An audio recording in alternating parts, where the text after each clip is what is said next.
महात्मा ज्योतिराव फुले की जयंती समारोह और साथ ही साथ 3 दिन बाद परम पूज्य बाबा साहब डॉक्टर भीमराव अंबेडकर की जयंती है। तो उसकी पूर्व संध्या पर पूर्व 3 दिवस पहले हमारे इंजीनियर प्यारेलाल जी ने ये कार्यक्रम आयोजित किया। उनके लिए बहुत बहुत बधाई, उनको बहुत बहुत शाबाशी इस बात के लिए कि इस इलाके में जहां पर आतंक का चारों तरफ बोलबाला रहा है, आपके नजदीक तो मजूरी मांगने पर पेशाब पिलाना की भी घटनाएं हुई हैं। मजूरी मांगने पर हड्डी पसरी भी तोड़ दी जाती रही, जमीन जायदाद भी छीनी गई। तो ऐसे इलाके में तो 1.5 साल पहले बाबा साहब अम्बेडकर की मूर्ति स्थापना की गई। काफी संशय था, हिचकिचाहट थी। हमसे परामर्श किया तो हमने हौसला अफजाई किया कि तमन्ना सच्ची है तो रास्ते मिलते हैं, तमन्ना झूठी है तो बहाने मिलते हैं। दुनिया में जो लायक लोग होते हैं वो रास्ते खोज लेते हैं, दुनिया में जो नालायक होते हैं वो बहाने खोज लेते हैं। निर्भर करता है आपके ऊपर कि आप खोज क्या रहे हैं। अगर आप रास्ते खोज रहे हैं तो आपको रास्ते मिल जाएंगे, और अगर आप बहाने खोज रहे हैं तो आपको सुंदर से सुंदर बहाने मिल जाएंगे। तो निर्भर करता है आपके ऊपर। तो तमाम की झंझावटें, संशय को दूर करते हुए गांव के सहयोग से, पिछड़े वर्गों के सहयोग से बाबा साहब अम्बेडकर की मूर्ति यहाँ स्थापित हो सकी। इंजीनियर प्यारेलाल जी को बहुत बहुत बधाई इसके लिए। और उन्होंने काफी लोगों को, जहां तक उनकी पहुंच है, उस पहुंच का उपयोग करके उन्होंने तमाम के नौजवानों को ITI और BTech, पॉलिटेक्निक में तैयारी कराकर, इंजीनियरिंग के लिए तैयारी कराकर पढ़ाई के लिए प्रेरित किया। काफी नौजवानों को उन्होंने पास आउट भी कराने में मदद किया और लगातार वो इस काम में लगे हुए हैं। इसके लिए भी उनको बधाई। मैं आप सभी से माफी चाहूंगा कि आप लोगों के बीच में मैं थोड़ा विलंब से पहुंचा। तो इसमें जो प्रशासन और शासन की सड़क जाम की दुर्व्यवस्था है, तो घाटापुर के पास मैं लगभग 1.5-2 घंटा जाम में ही फंसा रह गया। और जो मुझे यहाँ पर 2 बजे पहुंच जाना था, तो वो मैं 3:30 पौने 4 बजे आपके बीच में पहुंच पाया। उसके लिए आपसे मैं क्षमा प्रार्थी हूँ। पर ये प्रशासन की अव्यवस्थाएं 10 किलो अनाज की आड़मा और सबका टहला दी। तो मेरे भाइयों, आज का दिन 11 अप्रैल, आज से 174 साल से और पहले 11 अप्रैल 1827 को 11 अप्रैल 1827 को तो महात्मा ज्योतिराव फुले का जन्म हुआ। उनके पिताजी गोविंदराव फुले माली जात के हमारे पुरखा थे, और माली जात में छुआछूत का छूट मिली है। छुआछूत का व्यवहार उनके साथ नहीं था। उनके बाग बगीचे थे, और बाग बगीचे के कारण कोई आर्थिक संकट भी उनके सामने बड़ा नहीं था। गरीबी भी उनके घर में नहीं थी। परंतु वो एक ब्राह्मण लड़के से उनकी दोस्ती थी, तो उसके शादी में उसने दोस्ती के नाते निमंत्रित कर दिया। उनकी शादी में वो गए, तो शादी में गए, बराबर से शादी में शामिल हुए, तो वो शादी में बराबर बारात में आगे आगे चलने लगे, तो बारात में भगमंडल मच गया, विद्रोह हो गया, और दुल्हा के ऊपर, और दुल्हा का जो बाप पकड़ता था तो उसके ऊपर भारी दबाव आया, बाराती बिगड़े कि हमारा भारी अपमान करा दिया। देखते नहीं हो सार सूद आगे आगे चला था और हमारा अपमान कर दिए। तो बारात भगमंडल करके लौट के तमाम बाराती जाने लगे। पंचायत बैठी, पंचायत में उन्होंने ये समाज व्यवस्था का जो कानून है, कानून का वास्ता दिया। उन्होंने कहा कि सूद को एक तो बारात में शामिल नहीं हुआ चाहिए, माली को बारात में शामिल नहीं होना चाहिए। तुम्हारे लड़का ने अपराध किया जो सूद को, माली को बारात में बुलाया, और दूसरा उसको हमारे पगला जी किशोर कुमार जी जा रहे हैं, उनको हम सबकी तरफ से बधाई और उनकी यात्रा मंगलकारी हो। कल गाजीपुर में समय से वो पहुंचे, इसलिए उनको बहुत बहुत बधाई। जय भीम, जय भारत आपको, और बहुत बहुत मंगल यात्रा। मैं साथियों आपसे कह रहा था कि वो भर्रव खाता में नहीं, आप सोचो करो गुंडा बदमाश रहे न, गुंडा बदमाश नहीं। विद्वानों ने फैसला लिया कि 5-5 पर नहीं, सबको ज्योतिराव फुले का मारो और तुम्हार कराया जाता है जुड़ई। मेरे भाइयों, ऐसे हमारे पुरखा को आपको हंसी आ गई, मुझे करेजा फटफटात हुआ, और बहुत जने वो लड़े जब हंसी आवती। ये झूठी कहानी नहीं है, ये सच्ची कहानी है। तो हमारे पुरखा का अपमान किया गया, जूते अपमान बर्दाश्त करके वो गांव के बाहर जाकर के फूट फूट करके रोने लगे। रात भर रोते रहे कि मेरा भारी अपमान हुआ, रोते रहे। सवेरा हुआ, सूरज की किरणें आई, दुई शूद्र आए, गले में हांडी बांधे थे और पाछू बरहचा बांधे थे, झाड़ू बांधे थे।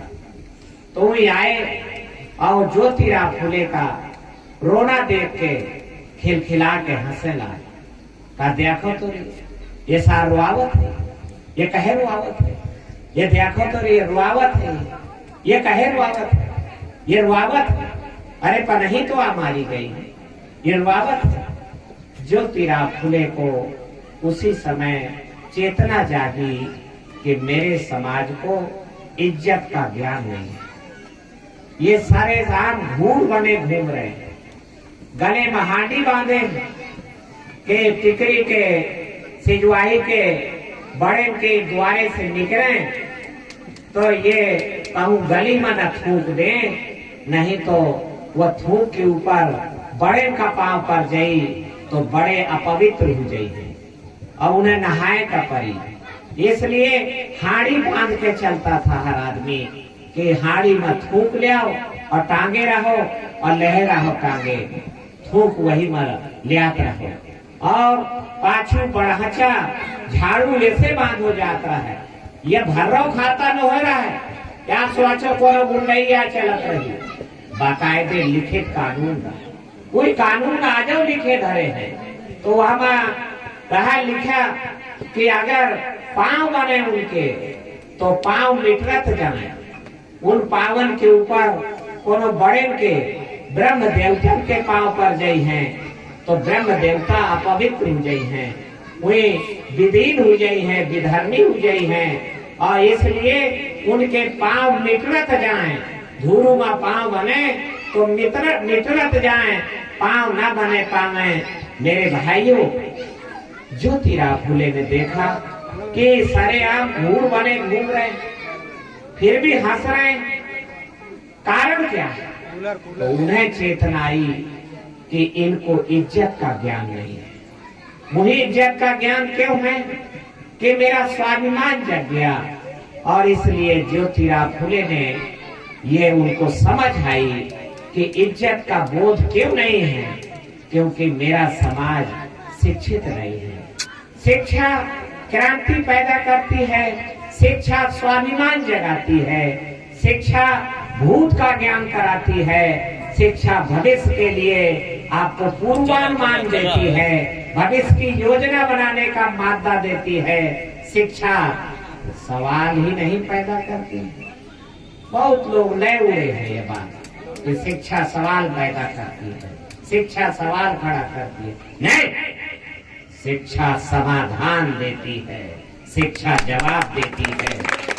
आपकी दृष्टि क्या है? आप सवाल खड़े करना चाहते हैं तो आपको लगेगा कि शिक्षा सवाल खड़े करती है। और अगर आप समाधान खोज रहे हैं, आप अगर जवाब खोज रहे हैं, तो आपको लगेगा कि शिक्षा सवाल ही नहीं, शिक्षा जवाब भी देती है, शिक्षा जवाब भी सुझाती है, समाधान सुझाती है।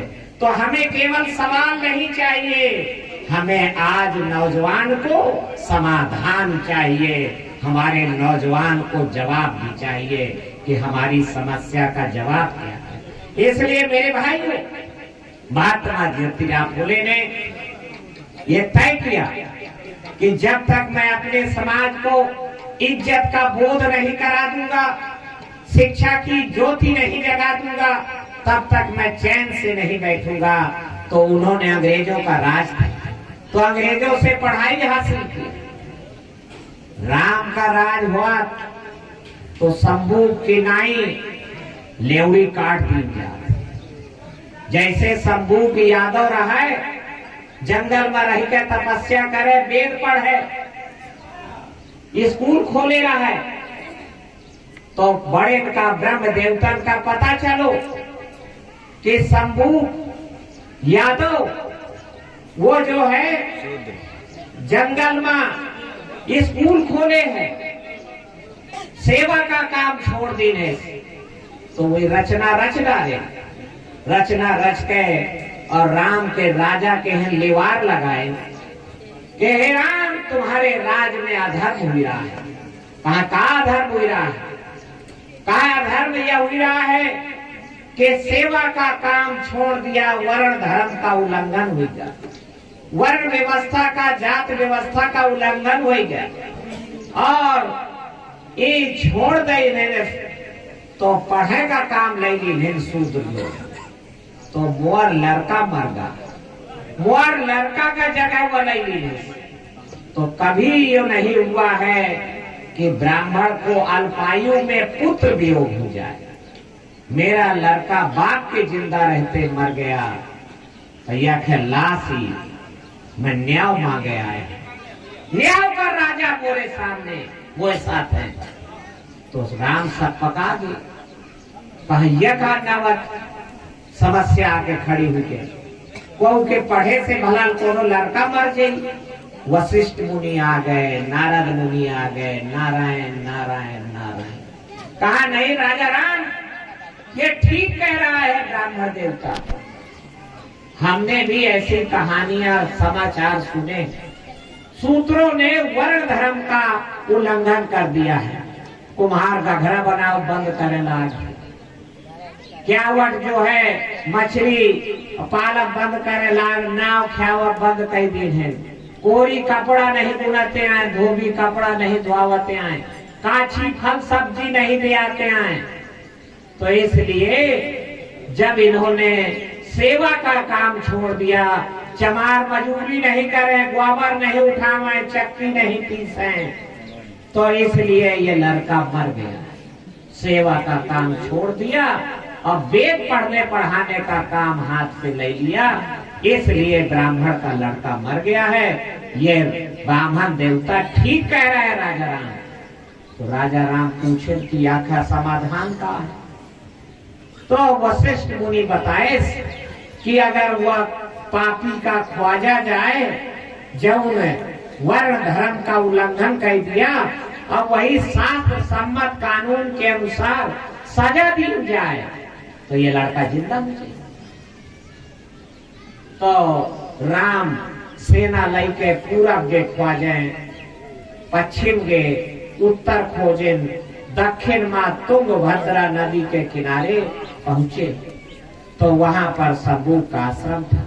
रमणीक रहा और बड़ा मनोहर रहा, कोई भिक्षा देता रहा, पढ़ावत रहा। राम प्रभावित हो। राम ने कहा ऐसा महान ज्ञान मैंने पहले कभी नहीं सुना। ऋषिवर मुनिवर आपका परिचय क्या?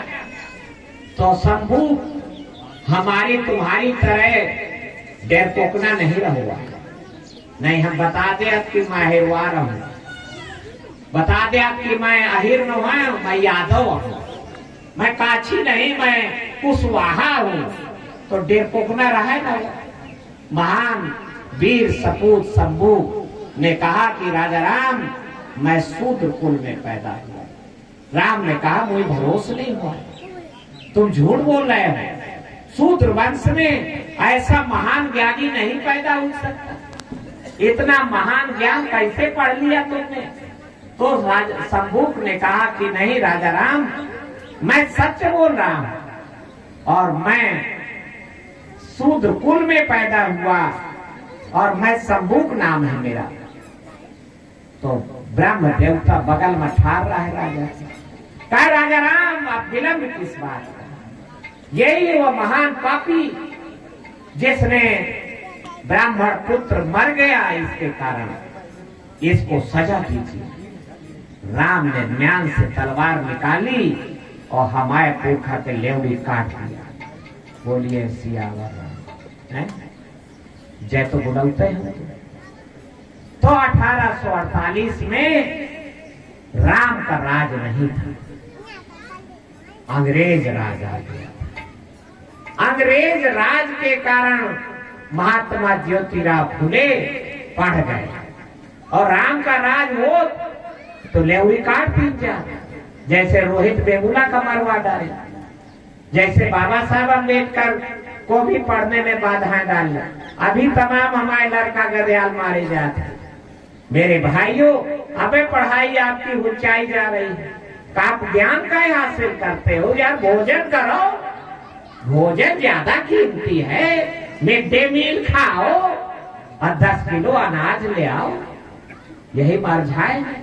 तो मेरे भाइयों, तो 1848 में जब ज्योतिराव फुले 21 बरस के हुए तो अंग्रेजों से पढ़ के और पहला स्कूल पूना में खोला जहां पर लड़कियों को भी पढ़ने का हक मिला।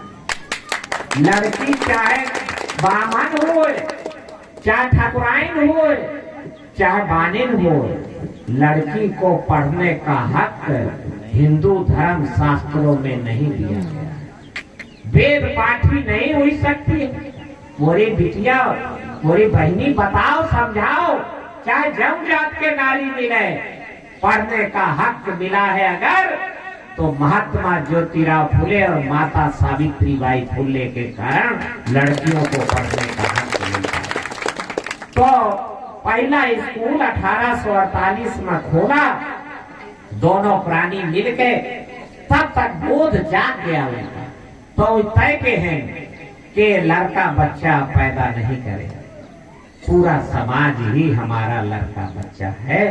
और उन्होंने दोनों प्राणी मिलकर स्कूल कैसे 9 लड़कियां आई पढ़ने।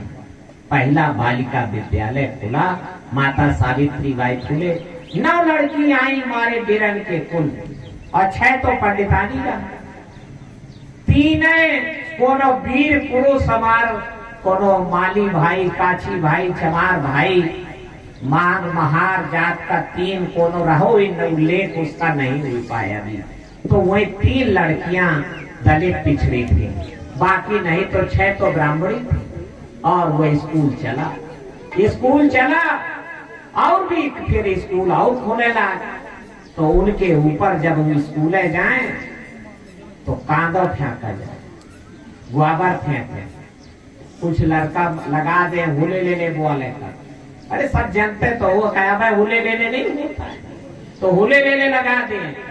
तो वो हुले ले निकाले लागे पर वही कांदो कीच बर्दाश्त करके और जाए साड़ी दूसर बदल ले स्कूल में जाके और पढ़ावे, तो वहां से हमारी पढ़ाई चालू। हमें पढ़ने का हक अगर मिला है, दलित पिछड़ों को, आदिवासियों को, नारी समाज को, इस देश में 95% आबादी को पढ़ने का हक मिला है, तो महात्मा ज्योतिराव फुले और माता सावित्रीबाई फुले के कारण। बाबा साहेब अम्बेडकर को भी पढ़े के गली वहीं से बन पाई मेरे भाइयों। इसलिए बहुत घमंड मानी, कोई लचक पैदा करो तो ये समाज जुड़ गई। आंकड़े से समाज टूट जाता, तो आंकड़ ढीली करो और लचक पैदा करो तो दलित पिछड़ा आदिवासी फिर का इकट्ठा हो जाई। इकट्ठा हुए माँ ही ताकत है, आंकड़े माँ ताकत नहीं है, ज्ञान बढ़ाने माँ भी ताकत नहीं है। करुणा, प्रेम, मोहब्बत, ये भाव से जब बात कहेंगे आप, तो समाज के गच गच ध्याजा में घुस जाई और बिखरा हुआ समाज जुड़ जाएगा। जुड़ना जरूरी है, नहीं चाहे जितने ज्ञानी बन जान हम, अगर जुड़ी ना तो लाभ का नहीं हुई भैया, और बहनी बिटिया फिर पकड़ी गई हैं।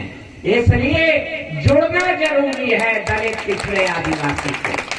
आकर माँ टूटता है, लचके माँ समाज जुड़ता है। इसलिए मानवर कांशीराम जी से भी यही सीखने लायक है। महात्मा ज्योतिराव फुले ने अपना पूरा जीवन समर्पित किया इसके लिए, और सत्य शोधक समाज बनाया।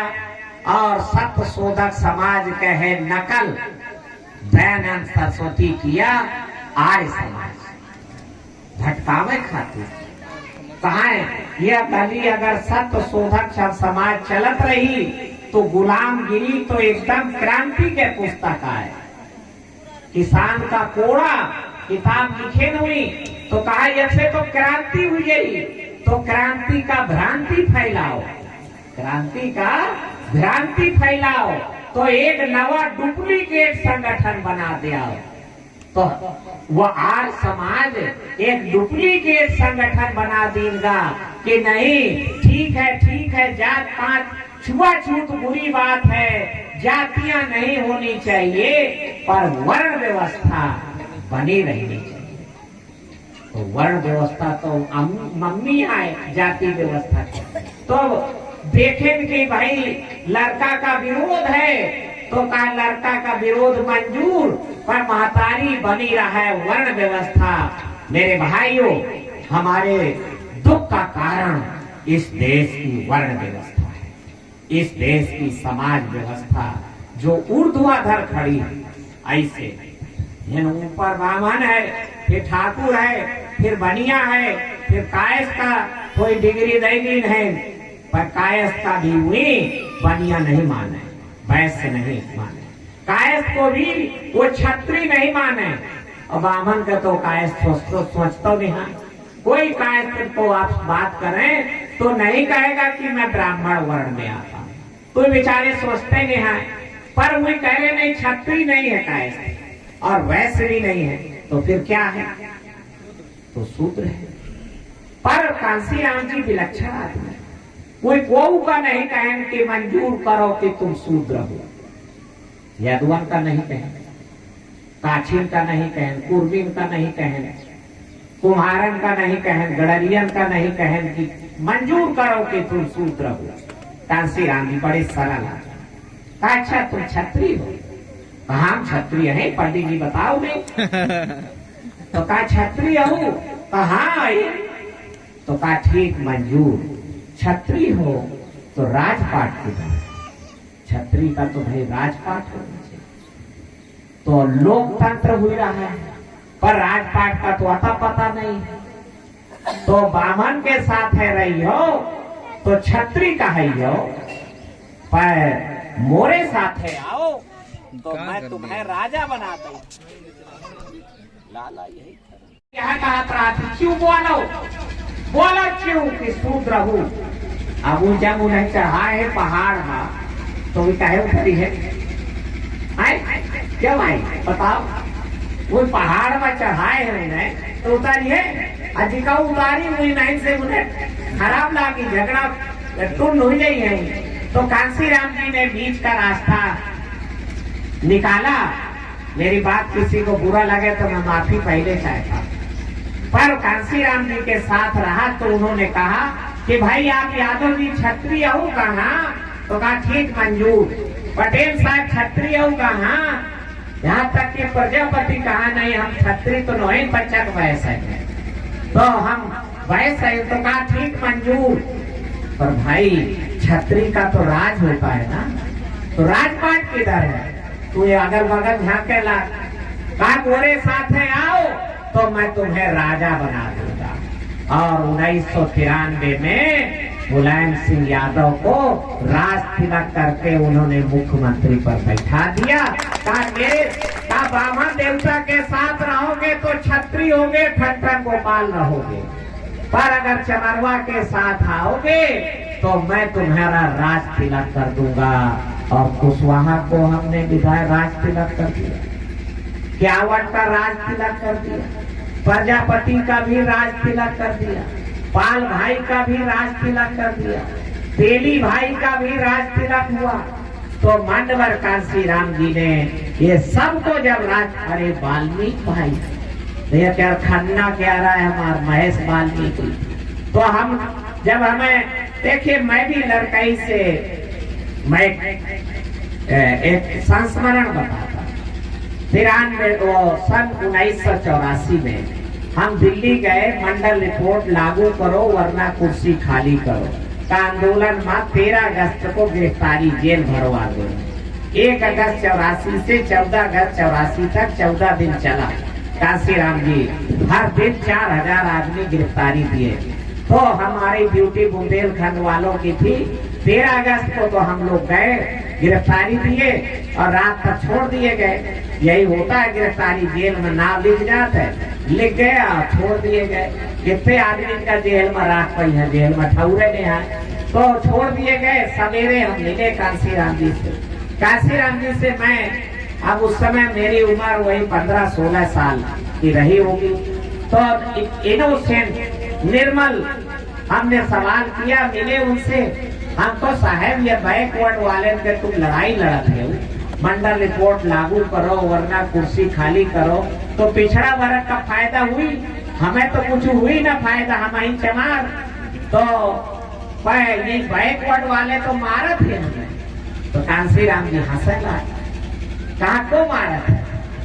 तो मैंने कहा कि साहब यादव मारत है और पटेल मारत है। हम यहाँ सुनत रहा, लेकिन वो गोईरा मन यादव आना पटेल आ। जो कुछ समस्या है तो ब्राह्मण देवता के कहे में वो मुसलमान है। आप देखिए मुसलमान से भी बदला ले रहे हैं। आप ये गणित समझो, पहले मुसलमान से कुटवाएंगे और अब आपके द्वारा मुसलमान को कुटवाना चाहते, कुटे रहे। अभी मुसलमान की मस्जिद में चढ़ के भगवान टांग दी और तलवारें अब असलहा खुलेआम फायरिंग के हैं। मुजफ्फरपुर बिहार की घटना बताई गई।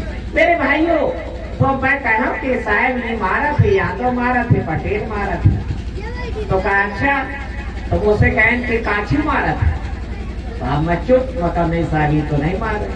कहा कि कुम्हार मारा थे, तो मतलब नहीं, मुझे गाँव में कुम्हार तो रहा थे पर कुम्हार तो नहीं मारे।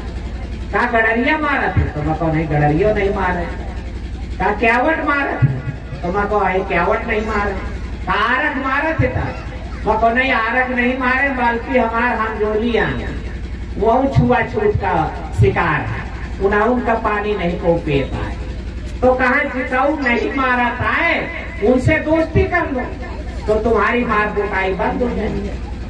तुम्हारी मार कुटाई इसीलिए होती है कि तुम किसी से दोस्ती नहीं करते हो। ऐसा नहीं है कि दोस्ती करने का गाद, गोद मोहब्बत का गारा तुम्हारे पास नहीं है, पर दुखरौना इतना ज्यादा है कि दुखरौना तुम बंदे नहीं होता है और दुखिया आदमी से कोई दोस्त नहीं बनता। जे कहू हमेशा रोते रहे रोते रहे रोते रहे, बहुत वक्त साथी बनी नहीं, दिमाग लगाओ। 24 घंटा रोना, 24 तो आदमी तुम्हारा मेहरिया तक घबरा के भाग गई कि भाई तक साथ छोड़ दे। 24 घंटा या रोना है रोते रहा है। इसलिए काशी राम जी ने हमें ऐसे फटकी लगाई और कहा जो तुम्हें नहीं मारता है उससे दोस्ती कर। और जब तुम्हारे 2-4-5 जने दोस्त हो जाएंगे तो तुम्हारी मार कुटाई बंद हो जाएगी। आज जो मारा थे वो दोस्त बने करता है। हमारे गच्छ दे यहाँ भ्याजा में घुस गए और हम आए हम आए तो प्रजापति भाई का तैयार की, क्यावट भाई का तैयार की, वो तैयार ना हो तो काशी राम जी से हम फिर गए। हमको साहब आदमी ने यहाँ चुनाव लड़ने लाई, हम साथी बनावा चाहिए। कहा उन्होंने लीडरशिप तैयार करना दद्दू की जिम्मेदारी है। दद्दू अगर इनमें नेता नहीं बना पाता है तो दद्दू नालायक है, मैं इसके आगे कुछ नहीं सुनूंगा। हमने इस चुनौती को स्वीकार किया तो कालपी कैती से पाल भाई का, हमीरपुर कैती से प्रजापति भाई का, तिलवारी से क्यावट भाई का, महोबा से तेली भाई का, राट से लोधी भाई को ऐसे तैयार किया। लोधी को तैयार किया, कुशवाहा को बांदा से तैयार किया, फिर माधोगढ़ कैथी से कुशवाहा को तैयार किया, फिर कुर्मी को भी तैयार किया, यादव को भी तैयार किया कर्मी से, तो और धोबी को भी मौका दिया, कोई भाई को भी मौका दिया। वाल्मीकि का हम यहाँ दे न पाए हिस्सा तो हमने कांसी राम जी से कहा कि साहब ये वाल्मीकि है, यहू का हिस्सा चाहिए। तो कहा अच्छा मेरे पास कानपुर भेज दो, मैं कानपुर की आर्यनगर सीट से खड़ा कर दूंगा, जनरल सीट से खड़ा कर दूंगा। और जनरल सीट से वाल्मीकि को खड़ा किया 1993 में और गच्छ से जीत गया। मेरे भाइयों, इसलिए जोड़ना जरूरी है, बहुजन बनाना जरूरी है। बहुजन में मायावती का कॉपीराइट नहीं है। बहुजन यहाँ सोचते कि बहुजन के बात करो तो कॉपीराइट है, कॉपीराइट नहीं है। अब मायावती का कॉपीराइट तो सरोजन है, मायावती का कॉपीराइट तो सतीश चंद्र मिश्रा है। अब बहन मायावती का कॉपीराइट नहीं है। इसलिए हम लोग बहुजन समाज बनाएं और गांव की प्रधानी जीतो, जिला पंचायत जीतो, बहुजन समाज बनाओ, जुलुम रुआ करो, एक एक जात के एकता बनाई हो। अहिरवा कुछ जने तो अब बामनन के कहे में यह तक आगे कि अब अहिरवार एकता बनावेला, अहिरवार समाज सब मिल, ये सारा कारामात अब ब्रह्म देवतन का चल रहा है। तोड़ दिया उनके, कुछ दिना में बन जाए अहिरवार समाज पार्टी, कुछ दिना में बन जाए कुशवाहा समाज पार्टी, बनेंगे दुठैया में राजभर समाज पार्टी, निषाद समाज पार्टी, फिर इन सब की बन जाएंगी तो राज को करेगा मोहन भागवत का चेला करेगा। इसलिए मेरे भाइयों, लंबी बात नहीं, आपसे अपील करते हुए कि महात्मा ज्योतिराव फुले का 174 साल से चला पुराना आंदोलन है और इस वर्ण व्यवस्था को बदले बिना हमारी गरीबी दूर नहीं होगी, छुआछूत दूर नहीं होगी। बुंदेलखंड में हमें आज भी हमारा वाल्मीकि भाई हैंडपंप में पानी नहीं भर पाता है। इसलिए मेरे भाइयों, मेरे अपने रिश्तेदारों, मेरे चमार भाइयों, तुम्हें प्रधानी जीतना है तो वाल्मीकि की लड़ाई लड़ना चालू करो और हैंडपंप में पानी की लड़ाई चमार लड़ने लगेगा तो मुझे भरोसा है कि आप प्रधान आप जिला पंचायत। जाति तोड़ो, समाज जोड़ो, जाति तोड़ो, नशा छोड़ो, जाति तोड़ो, नशा छोड़ो। नशा आपको कमजोर करता है। मैं पहले भी आपको बता चुका हूँ कि शराब बेचने वाले माला माल हुए रहे हैं और शराब पिए वाले कंगाल हुए रहे हैं, बदहाल हुए रहे हैं, हलाहल पी रहे हैं, मौतें हुई रही हैं। इसलिए आपके सामने है मानवर काशी राम जी का मिशन। हमें पुनर्जीवित करना है, उन्हीं के तरीके से पुनर्जीवित करना है। कांसी राम जी का मिशन अगर पुनर्जीवित करना है तो एक सूत्र आपसे कहता है। सूत्र यह है कि धनवानों के धन का सहारा लेकर, धनवानों के धन के बल पर, धन के द्वारा लड़ाई लड़के, फिर दोहराता, धनवानों के धन का सहारा लेकर, धन के बल पर और धनवानों को जंगे मैदान में परास्त करके जो भी आप सत्ता हासिल करेंगे, चाहे प्रधानी की हो, चाहे जिला पंचायत की हो, चाहे मुख्यमंत्री की हो, चाहे प्रधानमंत्री की हो, धन के द्वारा लड़के और धनवानों को परास्त करके और धनवानों की मदद लेके जो भी आप सत्ता हासिल करेंगे तो धनवान का हित करेंगे या निर्धन का कल्याण करेंगे? विचार करो।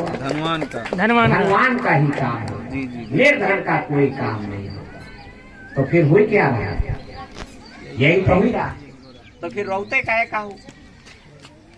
क्यों रो रहे हैं? क्योंकि आप बीजा वही का बहुत बोते हो, नर्सरी वही के यहाँ लगाते हो कि धनवान का ही कल्याण होगा।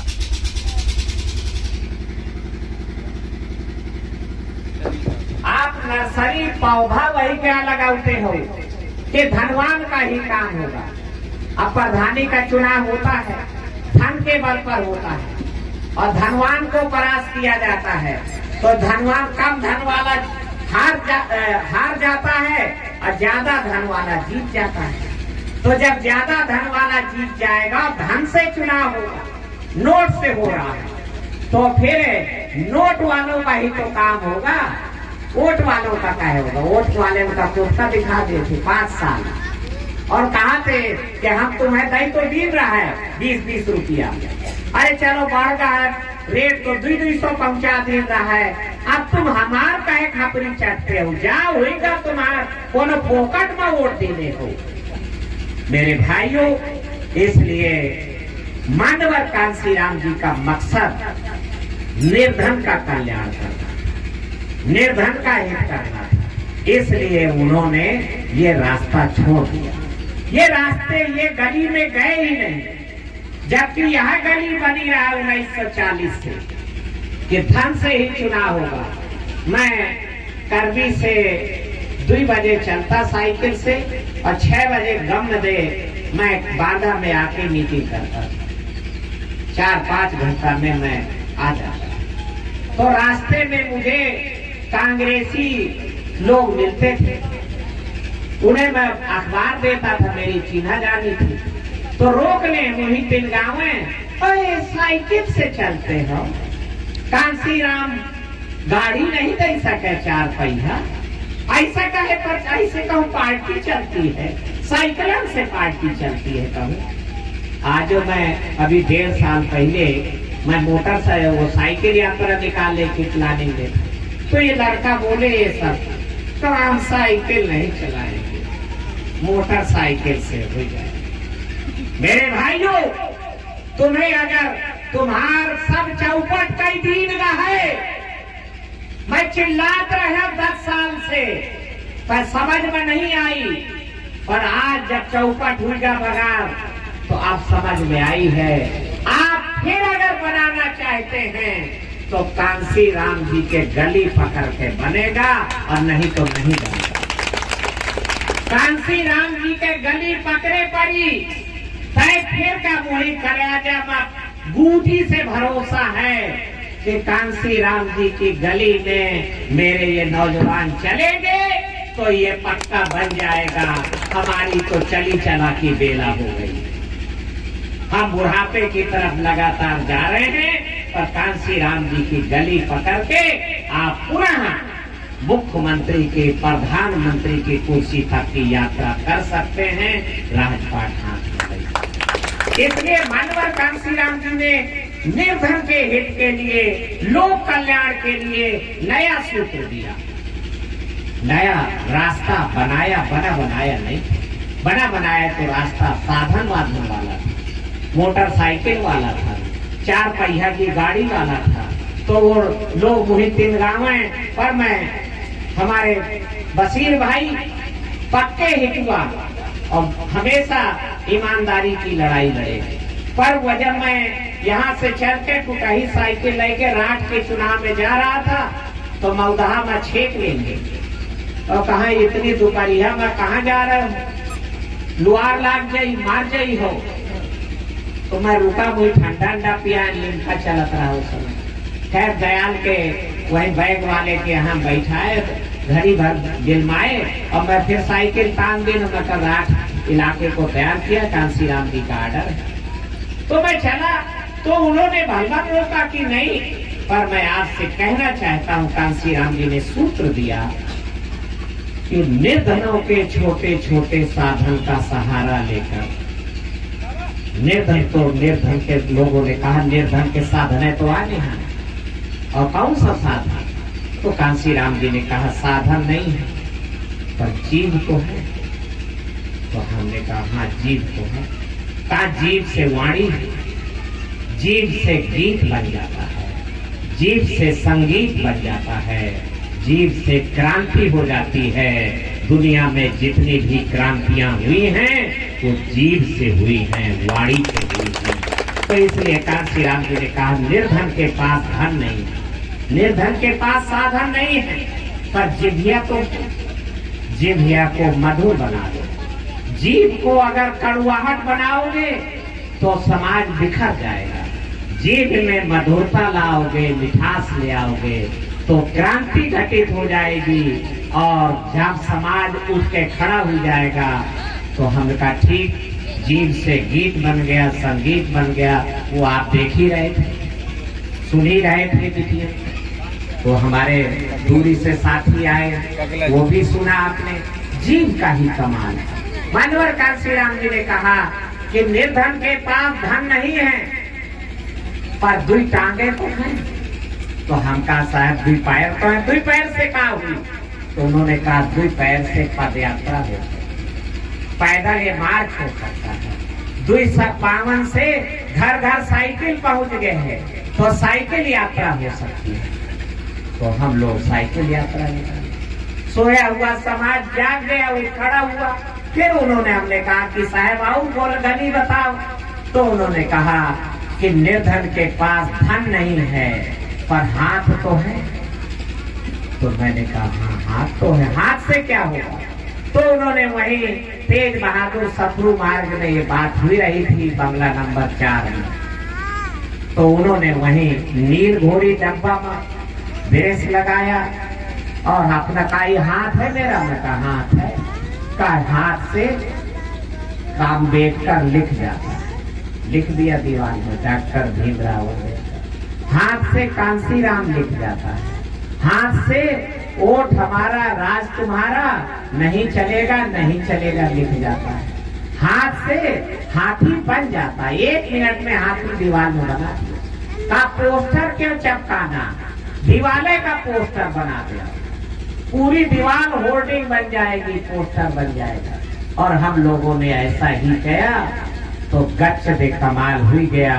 पहली हुलेठी में ही दिसंबर निषाद जीत गया, शिवचरण प्रजापति जीत गया, श्री रामपाल जीत गया, भूराम चौधरी लोधी जीत गया, गया चरण दिनकर बिना रुपया पैसा के, उदय प्रकाश बिना रुपया पैसा। अब ये उनके ऊपर आए कि वो साध पावे या न साध पावे। नहीं साध पाए तो लुड़ी सुई गए, फिसल गए। जो सधेगा वो संभला रहेगा। इसीलिए जो कहा जाता है कि वो साधु बाबा साधना करत है, वो साधना राम राम नहीं रखत है। साधना का मतलब होता है अपने को साध लिया। तो जो साध सके चरित्र से, सील से साध सके वो चमकेगा, निश्चित चमकेगा। ये तो जीवन की परीक्षाएं हैं कि आपको संकट दिया गया, संकट में आप रपट गए या संकट में सधे रहे। जो संकट में सधा रहता है वो पुनः यात्रा ऊंचाइयों की करने में कामयाब